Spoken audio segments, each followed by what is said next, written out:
My brother's best friend shoved my pregnant wife against the wall and squeezed her breast hard to see if it was real, and my brother called her dramatic. Now I don't want anything to do with him. I am hurt by the situation and feel betrayed by my own brother. I have an older brother named Steven and a younger brother named Mike. My mom's best friend from med school has a son named Adam who was basically our fourth brother growing up. We pretty much spent every weekend at each other's homes, went on vacations together, and celebrated holidays together. When I was younger, I looked up to Adam and loved hanging out with him. He was a good friend, and I have so many wonderful memories with him from childhood. My feelings towards him started to change when I was a junior in high school. A good friend of mine told me that Adam was aggressive towards her, was always hugging her and rubbing her shoulders without asking, and once tried to pressure her into sleeping with him after she said no. At the time, I didn't think Adam meant to come across that way, but I started to notice more and more concerning behavior on his part. When we were 19 and in college, he slept with a freshman at our high school. He told everyone that he thought she was 16, which is the legal age of consent, but I still didn't understand why he'd sleep with a high school student after he graduated. I ended up going to the same college as Adam and my older brother Steven and played college baseball with both of them. Adam was liked on the team but had a reputation for being aggressive with women. He also made a lot of jokes that I didn't find funny. Once, at a party, he told me I could lose my V card by finding the drunkest freshman and taking her upstairs. I started liking and respecting him less and less the more he made these jokes and the more I saw him behave while we were in college. I met my wife Erin my sophomore year and we hit it off right away. She never liked Adam and told me she didn't really trust him because of some of the things she heard from the girls on her cross-country team. I distanced myself from him because of this and many other things, and he always accused me of choosing a girl over him. Steven continued to be best friends with Adam and never liked Erin in part because he thought she turned me against our childhood friend. I've explained to Steven a million times that it was Adam's behavior that made me pull away and that I don't want to be friends with someone who makes other people feel uncomfortable. But Steven always defends Adam by saying things like it's just his humor and he's misunderstood. My wife ran cross-country when we were in college and was very petite because of how much she ran. I also think she had an eating disorder at the time and was very restrictive with her diet. When we graduated from college, Erin got to what I think is a healthier weight for her. She's still active and in great shape, but she's no longer a twig. The biggest change was actually her breasts. They'd always been large proportional to the rest of her body, but now they're noticeably larger. Shortly after we got married,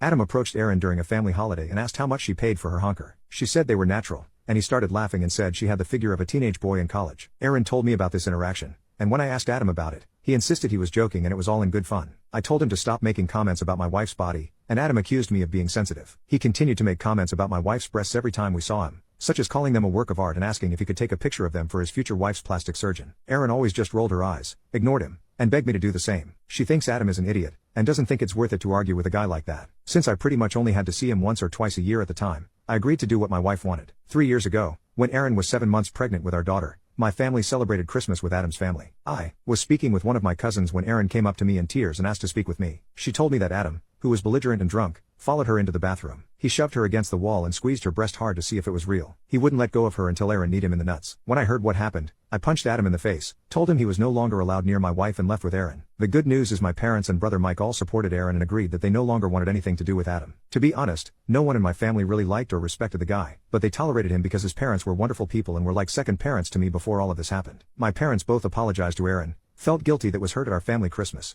and promised her that she'd never have to see Adam again. The only person who still has a relationship with Adam is Steven. A few days after the Christmas party, Steven called and told me that Adam felt horrible about what happened. Steven said Adam was drunk, meant it as a joke, and never meant to hurt Erin. I told Steven that Adam intimately assaulted my pregnant wife. Steven said I was dramatic to call it intimate assault since he didn't touch her under her clothes or escalate things beyond feeling her honker. I told Steven he sounded like a moron and that Adam wasn't allowed near my wife. This has hurt my relationship with Steven, and I don't feel close to him both because he stood up for someone who hurt my wife, and his sister-in-law, and also because I don't understand why anyone would be friends with Adam. We're still civil to each other at family events, but I don't think we'll ever be friends again. Steven got engaged over the weekend and called to invite me to be one of his groomsmen. I think he did this out of obligation more than anything else. He also asked if my daughter, she's almost 3 now, would be the flower girl. I said yes, but then Steven told me that Adam was going to be his best man. I was shocked, but honestly not too surprised. I told my brother that I didn't want my wife or my daughter anywhere near Adam. I also said that if Adam could do something like that to Erin, he could do the same thing to his fiancée Julia too. Steven accused me of holding a grudge over a dumb drunk mistake Adam made and also accused me of being jealous that he and Adam are as close as brothers and I don't have a close bond with either of them. I told Steven that he should keep Adam as his best man and that I wouldn't be a groomsman and my family wouldn't be at the wedding. Steven was furious, to say the least. Mike also declined to be a groomsman because he also hates Adam and doesn't understand how Steven could be close to someone who did that to Erin. My parents asked Steven how he could choose Adam over me and his sister-in-law and asked him to reconsider having him as the best man, but Steven insisted it was what he wanted. He's told my parents and our other brother that Erin drew a wedge between me and Adam, and now she's tearing apart our family. Luckily, everyone but Steven loves Erin, and no one else thinks she's in the wrong. Long story short, my mom is desperate to keep our family together. She told me she disagreed with Steven inviting Adam to the wedding at all, let alone as his best man, but asked if I'd consider going to the wedding but not being a groomsman. I told her I didn't want my wife and daughter around Adam. She said she understood, but said our family would go with Aaron and our child and watch them the whole time. I said I didn't want to expose her to the man who assaulted her, even if there was no physical danger. My mom says she understands, but asks if I'd consider attending for the sake of the family. She basically thinks I'll never have a relationship with my brother again if I miss his wedding.